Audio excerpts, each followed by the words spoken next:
America loves India. America respects India. And America will always be faithful and loyal friends to the Indian people. President Trump kicking off his first trip to India with his largest rally ever, standing beside Prime Minister Modi as he pledged to bolster diplomatic ties. So why is the U.S. relationship with India so important? Joining me now with some analysis, Vice President of Foreign Policy for the Heritage Foundation, James Carafano. James, great to see you this morning. Thank you for joining us. So what about that? Lead us off with just discussing for everyone at home why this relationship is so important.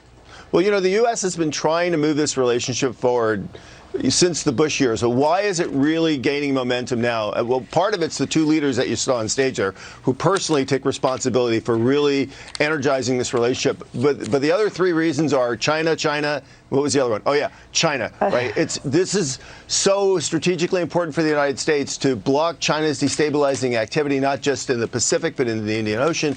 But also, if the U.S. wants a big manufacturing partner, a low-cost manufacturing partner that is stable and dependable and can have supply lines and logistic lines that go into a country that we can depend on, that option is going to be India, now the fifth largest economy in the world. So it really is an organically natural strategic partnership. Yeah, not only China, but also we have to talk about Russia, especially when it comes to the defense deal that the president spoke about briefly. Let's pull that up and listen if anyone at home missed it. I am pleased to announce that tomorrow our representatives will sign deals to sell over $3 billion in the absolute finest state-of-the-art military helicopters and other equipment to the Indian Armed Forces. So it's talking about $3 billion worth of military equipment. Why is that significant? Well, again, I think it's mostly so India can play a larger, more powerful role in being a strategic stabilizer in the region. Part of that's Pakistan. A lot of that's China. But it just being the big force in the region that can really hold things stable. So you mentioned Russia. India's actually had a long relationship with Russia and a long relationship with Iran. And what they've managed to do, and I think it's credit to both the U.S. and India, is they maintain ties with Russia. They maintain ties with Iran, even as they build strategic ties with the United States, because we realize what we're doing together is way more important than those relationships.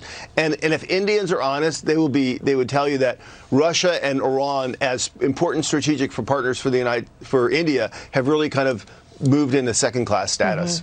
Let's go back to the trade deals, and let's bring this up for everyone at home because they can take a look on the screen about the U.S.-India trade balance. This is goods and services looking back to 2018, $25.3 billion, 2017, $27.5 billion, and then it goes from there.